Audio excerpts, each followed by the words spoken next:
Thanks very much, Tim, and thanks very much to Share Cafe for hosting the webinar today. So we've only got 10 minutes, so I'll rip straight into it. So the global resources outlook for resources has been steadily improving for 5 or 6 years due to decreased levels of capex in the space, and also improving demand. And it certainly is the supply and demand which is the key driver of commodity prices.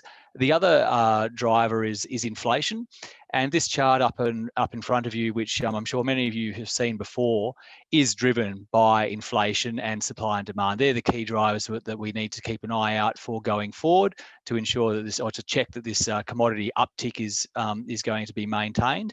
And just while we're on this chart, it's worth pointing out that two of the prior peaks, or two of the prior periods of relative outperformance of commodities have been energy related, and energy is certainly something that is going to feature throughout this presentation, both in terms of supply impediments to supply response, and demand driven by new energy metals.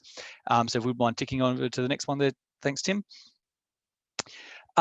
So the decarbonisation of the global economy, I think, is a thematic which has achieved critical mass. I really can't see the world reversing this trend anytime soon. Indeed, it is getting stronger and stronger. But the metals requirement to achieve decarbonisation is often overlooked. The chart in front of you, you've got was created by Glencore as part of their AGM update earlier this year. And if you look down into the fine print there, I mean, sure, on the chart you see claims of copper production needs to double and nickel production needs to go up by 4 times, and likewise with cobalt. But what really sort of gets me interested is the rate of growth required to meet these decarbonisation requirements. And in the grey boxes there, you can see that, like, for instance, for copper, we require 1 million tonnes per annum of supply growth. And that compares to a growth rate of 500,000 tonnes per annum, which was achieved in the last resources cycle. So we have a huge, or the commodities industry has a huge challenge ahead of it to meet these, this up and coming demand.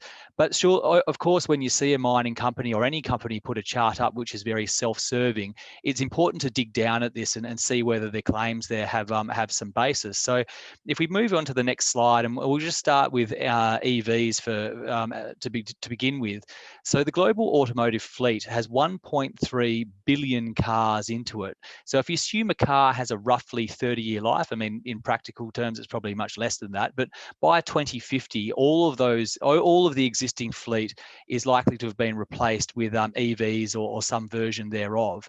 If you take a weighted average of about 80 kilos of copper per EV, and there's a range there from sort of 70 for an EV up to 480 kilos for a bus, it works out to be about 52 million tonnes of copper, additional copper, which is required, or about 200% of current global supply. And that 200% figure needs to be viewed in the context of a market which will move dramatically in price for a surplus or deficit, in the ballpark of sort of 1.5 to 2%. So 2% is a big surplus or deficit market. So to require this amount of additional supply going forward just for the EVs is going to move the needle a long way. But of course, it's not just the EVs that which we're worried about here. You need also the renewable power to generate the electricity for them. So if we move on to the renewable slide, generation slide, this is also an extremely metals intensive industry. And whilst when these projects are up and running, their fuel requirements are quite minimal. To actually build them in the first place, it requires a huge amount of metal. And some figures up on the slide there, try to put some numbers around this. 600,000 tonnes of copper per annum required for wind technologies to be built out, according to WoodMac. That 600,000 tonnes needs to be viewed in the context of a market which usually oscillates between sort of 1 to 200,000 tonnes into surplus or deficit on a year in, year out basis. So that in itself will certainly move the needle. Solar capacity, which to meet those Paris 2050 goals, it's been estimated that circa 20 times existing solar capacity needs to be built out. Every megawatt of solar power capacity requires about 5.5 tonnes of copper. That in itself sounds like a lot, but copper is a lot more dense than, say, a house brick. So a pellet of house bricks is around about a tonne, but being that copper is more dense, then you're looking at roughly a pallet-sized volume of copper per megawatt of solar capacity. So that density does sort of increase the tonnage quite a bit. And if you applied apply those metrics to replacing your lawn power station, which is due to be replaced by renewables in 2028, you're going to need circa 50,000 tonnes of copper to do it, to replace the renewables. And that in itself is about 2% of global supply for one quite old coal-fired power station in one reasonably small country in terms of power demand. But of course, if you replace carbon-based power with renewable power, it's not just the generation you need, it's also the storage and the distribution. So if we move on and have a look at the distribution slide next, the largest single consumer of copper in the world is the China state grid. So the power distribution sector is very copper intensive. And just looking at it in Australia, I mean, this chart on the or this figure on the left hand side of the screen there, that's been pulled out of the AEMO 2020 report, and it highlights the grid extensions and expansions which they think are required to allow or facilitate an increase of intermittent power generation to the grid. So you have to have a much greater capacity in terms of your connectors. Also, there's all the connection of the actual renewable energies, renewable sort of power plants themselves. And the figures that have been communicated to me put just the New South Wales component of that chart at $10 billion. And certainly, I think this build out of power lines and grid infrastructure is something that needs to be repeated the world over. And once again, that grid, as I made the point earlier, that grid network is going to be very copper intensive. So, you can see the demand there, and in very rough terms, because we're caught short for time, this is where the demand's coming from, and so thus I think Glencore's numbers at the beginning of the slide, as far as I can tell, look reasonable. But then if we look at the challenge facing the mining and commodities industry, in terms of some of the headlines on the following slide about the challenges that these miners have in bringing new mines and supply onto market. These are all very copper specific, and some of these headlines I'm sure listeners would be familiar with. But over and above this, I mean, just recently, we had an example in the state of Alberta in Canada, which is a mining state.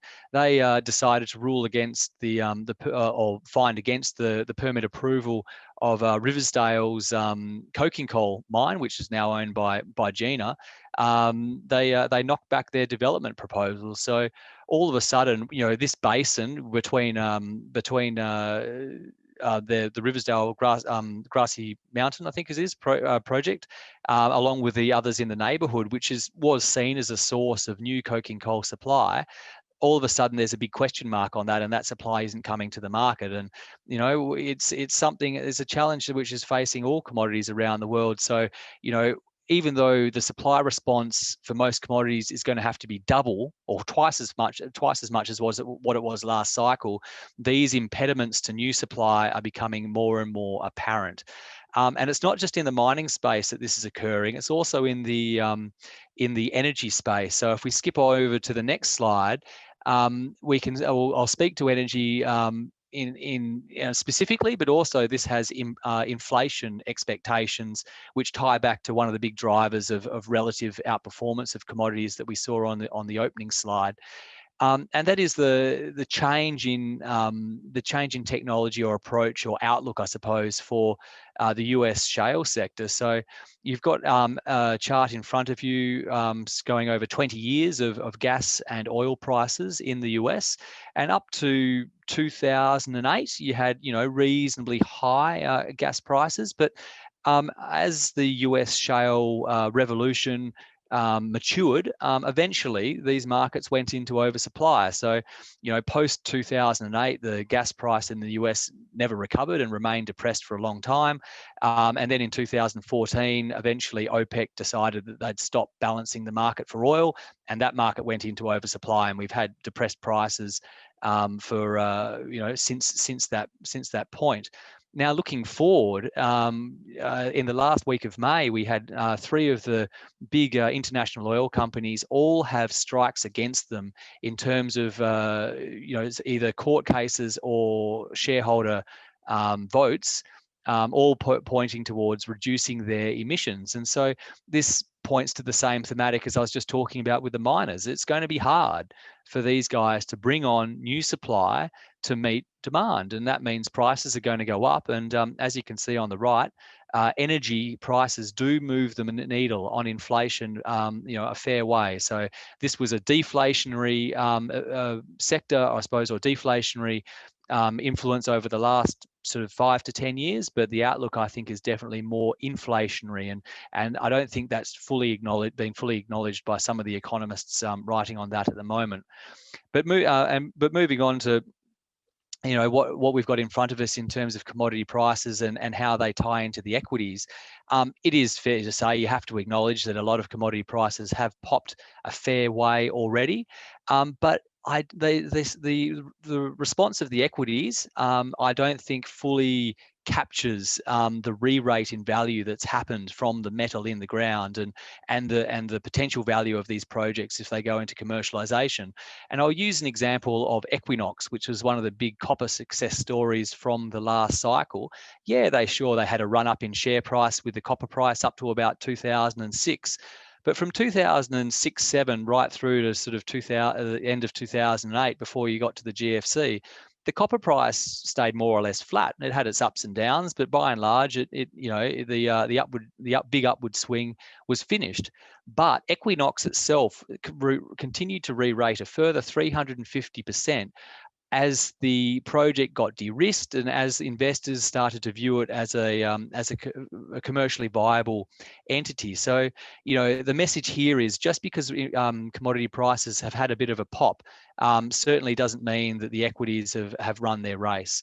And in that regard, I think we're hearing a little bit later from New World Resources and a couple of other Coda Minerals and others, which they've had initial success and run-ups in share price, but certainly I think there is more to be had from or more to be had from these companies as they move through the commercial hurdles. But certainly I think I'll leave it there and open up to a bit of Q&A. Thanks, Tim. Thanks, Sam. Before we probably talk a little bit more about copper, can you talk about the kind of old world energy, if you like, oil and coal, and you see the coal miners are struggling to get finance, and obviously the oil price is running hard as well. How do you position yourself in light of ESG principles and those sort of factors?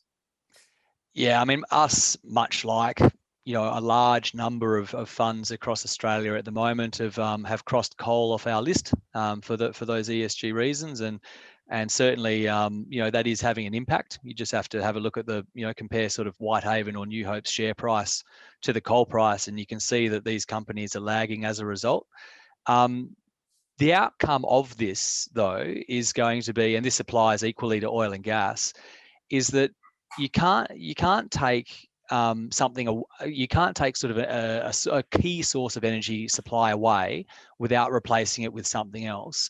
And if you impede the a depleting industry from replacing itself, which is basically what you're doing if you're starving it of capital. That means that there's going to be a shortage of those commodities, and is going to mean that there's an upward move or upward pressure on prices of those commodities, until supply and demand balance out. But I've discussed the challenges facing, the build out of renewable energy just in terms of metals demand. I think there's going to be quite a gap there between one fully offsetting the other, which means elevated, prices probably for coal, oil, and gas, and some of the metal prices, and the metal prices as well. And given you're running a global resource fund, do you start at the commodity level and then work your way back to find the right companies with exposure to copper, for example? Yeah, definitely. So commodity, mining or oil and gas companies essentially are just derivatives of the commodity that they produce. So you need to get the view on commodity quite right, and I need to get that right. And certainly in instances where you can see a good sort of 2 to 3 years structural tailwinds for a particular commodity, that does allow you to move perhaps into some of the earlier stage exposures there. And I flagged New World Resources, but certainly there are others that you'll hear from later today. Yeah, it's going to be a challenge, for all these projects, I suppose, are going to be required, I think, to meet the demand of of the renewable or the decarbonisation thematic, which I've discussed. And I mean, you are a value manager, so how do you find value in this kind of smaller micro cap end of the market, particularly when we're talking about drilling and not really revenue-based companies? Well, for us, I mean, everybody has their own approach, but for us, I mean, we don't take the exploration risk. We'll enter it at the stage where there is an existing resource and something that we can, put an NPV around, at least in a hypothetical mining scenario. And if that NPV materially undervalues, the business, as far as we can calculate it, then certainly that's where our level of interest comes in. And I just happen to have the numbers for New World Resources off the top of my head. I mean, there's a business with a market cap of circa 130, 140 million dollars. But if you just look at the value of the copper in the ground and how that has changed over the last 6 months or so, the increase in value is in the ballpark of circa $350 million. Okay, so whilst I will readily acknowledge that in situ value by itself is not a great means of assessing, where a share should be trading, but the change in situ value does give some flavour for what the economic, or how the economics of that project have changed. And certainly, whilst a lot of companies or copper companies have had a run up in share price, in some cases when you do the full NPV, they're still not being valued anywhere near to what they would be worth as a commercial operation.